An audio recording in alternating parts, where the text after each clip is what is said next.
सरकार के हुए नए मंत्रिमंडल में फेरबदल हुआ है। उसमें लगभग 25 से ज़्यादा ओबीसी और 15 के करीब एससी एसटी मंत्रियों को अपने कैबिनेट में जगह दी गई है, जबकि 2015 में 314 ओबीसी आईएएस को फाइनल रिजल्ट मिलने के बाद भी उनको निकाल दिया गया और 2014 से 2021 तक ओबीसी को करोड़ों नौकरियों से वंचित कर दिया गया। इसको आप जो नया मंत्रिमंडल बनाया गया है, ओबीसी को लॉलीपॉप दिया गया है, इस पर आप क्या कहना चाहते हैं? बाबा साहब अम्बेडकर ये कहा करते थे कि ब्राह्मणों के मंत्रिमंडल में हमारे लोगों को पोजीशन दिया जाता है, पोजीशन दिया जाता है, पावर नहीं दिया जाता। ब्राह्मणों के मंत्रिमंडल में, ब्राह्मणों की सरकार में, क्योंकि बीजेपी ब्राह्मणों की पार्टी है, कांग्रेस ब्राह्मणों की पार्टी है, इनके पार्टी की सरकार में हमारे लोगों को पोजीशन दिया जाता है, पावर नहीं। अब बहुत सारे मंत्री बनाए, मैं इन मंत्रियों को छोटा काम करने के लिए बोलता हूं कि ये लोग इकट्ठा होकर ओबीसी की जातीय आधारित गिनती करवा दें। अगर ये करवा सके तो मैं मानूंगा कि इनके पास कोई पावर है, नहीं तो इनको भी पोजीशन दिया गया है। और पोजीशन इसलिए दिया जाता है ताकि इनकी संख्या में वोट ज़्यादा है, तो उत्तर प्रदेश के चुनाव में लोग उनको वोट दे, इसके लिए ये सारा खेल किया गया है। सर, दूसरा सवाल है कि प्रेस की आज़ादी को छीनने के लिए केंद्र सरकार पत्रकारों को जेल में डालने और उन्हें डराने धमकाने, यहाँ तक कि पत्रकारों की हत्या और गायब होने की भी खबरें सामने आती रही। और अभी हाल ही में एक रिपोर्ट आई है कि प्रेस की आज़ादी नियंत्रित करने वाले 37 राष्ट्राध्यक्षों में नरेंद्र मोदी का भी नाम शामिल हुआ है। इस पर आपके क्या विचार हैं? भारतीय जनता पार्टी की सरकार अभिव्यक्ति की आज़ादी की कभी भी समर्थक नहीं रही है। संविधान का आर्टिकल 19 के वो लोग हमेशा विरोध करते रहे हैं। और जो लोग अपने हक अधिकार की बात करते हैं उनके खिलाफ राष्ट्रद्रोह का मुकदमा करते हैं। हमारे खिलाफ भी राष्ट्रद्रोह का मुकदमा किया था, तो हम डरते नहीं हैं, तो हमने मुकाबला किया और वो एफआईआर आगे तक नहीं बढ़ा पाए, हमें नोटिस तक नहीं दे पाए, क्योंकि लड़ना पड़ेगा। तो हम लड़ रहे हैं और लड़ने के साथ साथ इनको चुनाव में परास्त करने की रणनीति पर भी काम होना चाहिए। Sir, the times of India में एक लेख छपा है उसमें, जिसमें कहा गया है कि ब्राह्मण पुरुष विदेशी है, महिलाएं नहीं है। इस पर आप क्या कहेंगे? ब्राह्मण पुरुष ही विदेशी है और महिलाएं नहीं है। ये तो डीएनए का माइटोकॉन्ड्रियल डीएनए जो है, उस माइटोकॉन्ड्रियल डीएनए ने महिलाओं को भारतीय घोषित किया।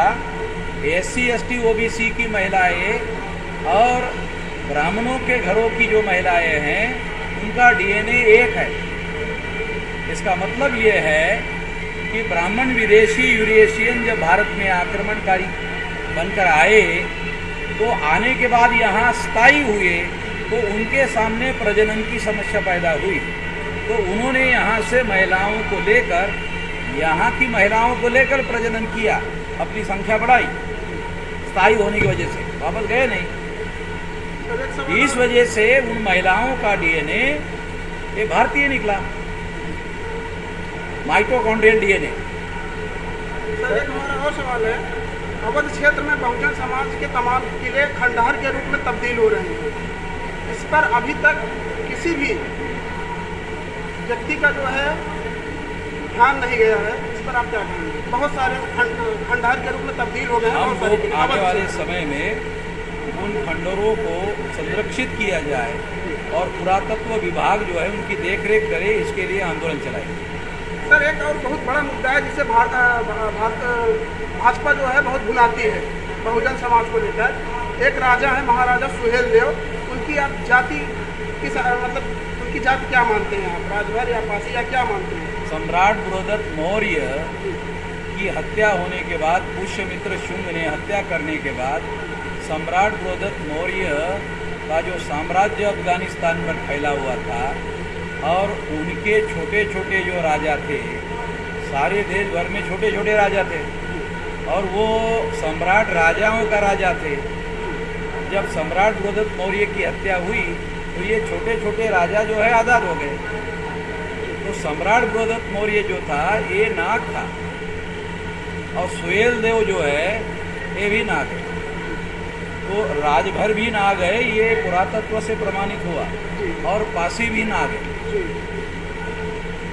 और मैं महाराष्ट्र का बाबा साहब अम्बेडकर की जाति का हूँ, ये भी हमारा डॉक्यूमेंट्री भी है कि हम भी नाग लोग।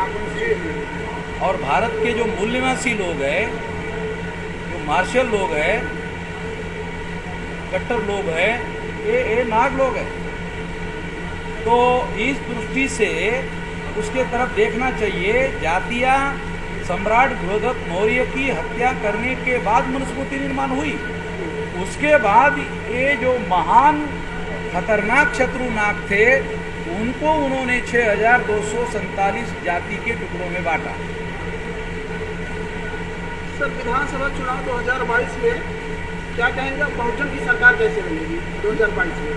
वो सरकार कैसी बनेगी यही मैं बताया था इधर लोगों को कि हम अपनी पूरी ताकत, सारे देश की ताकत यहाँ लगाएंगे तो सरकार बनाएंगे।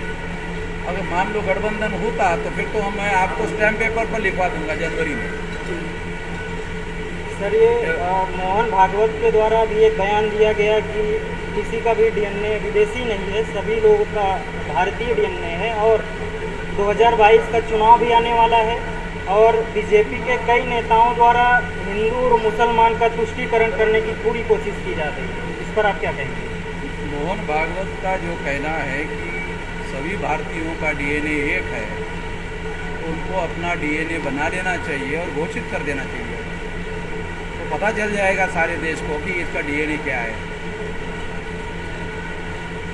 वो इसके लिए क्या दिक्कत है उसको, जब सभी का एक है तो हमें तो मालूम है ना उसका एक और हमारा एक नहीं है।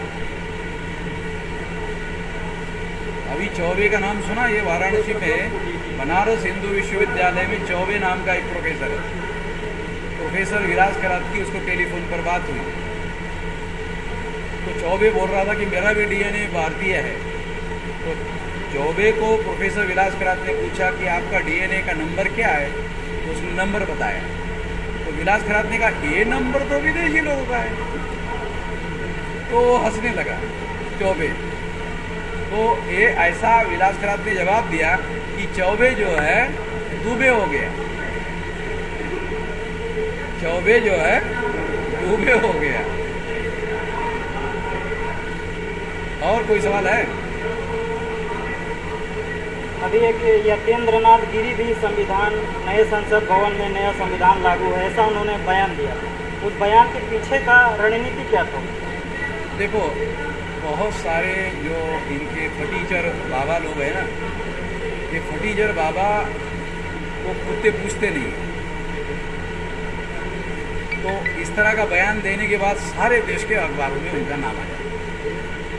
कुत्ते पूछते नहीं इनको, मगर जैसे ऐसा बयान देते हैं उनका बयान जो है अखबार में आता है और अखबार की वजह जैसे सारे देश भर में उनका नाम पहुंच जाता है। अगर हम भी उनके पीछे लग जाए तो उनका नाम और ज़्यादा पब्लिसिटी में आएगा। मैं उनकी पब्लिसिटी नहीं करना चाहता। सर, एक क्वेश्चन और है, ब्राह्मण और सवा लखिया ब्राह्मण में क्या अंतर है?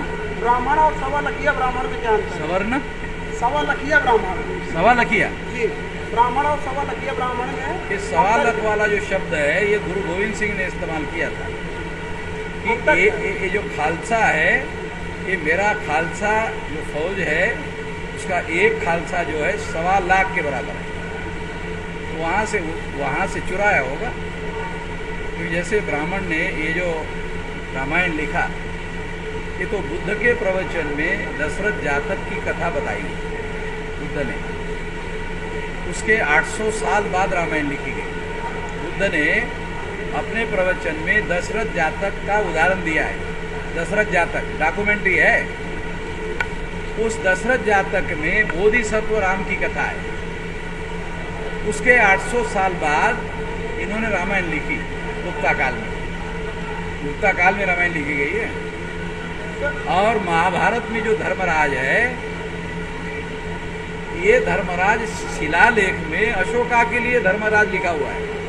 जितने शिलालेख है ना भारत में ब्राह्मी लिपि में, तो उसमें अशोका को धर्मराज लिखा हुआ है, तो वो वहां से चुराया। तो इनका तो ये सब चोरी पर चल रहा है, साहित्य जिसको वो महाकाव्य कहते हैं, चोरी पर लिखा हुआ है। सर सवा लखिया जो शब्द है, ये बताते हैं कि यहाँ प्रतापगढ़ से इस शब्द का उदय हुआ है, और जो सवा लखिया बाभन है वो बहुजन है। बामन बहुजन है? सवा लखिया बाभन। हाँ, बाभन जो है बहुजन है, ऐसा आप कहते हैं? सर वो बनाए गए हैं, जो सवा लखिया ब्राह्मण थे वो बहुजन को कन्वर्ट किया गया है, ऐसा है? प्रतापगढ़ में चलो बताया ठीक है, जाता है। ऐसा कोई इतिहास है, डॉक्यूमेंट्री इतिहास है, वो ले आओ, क्योंकि ये क्वेश्चन आंसर में ये बात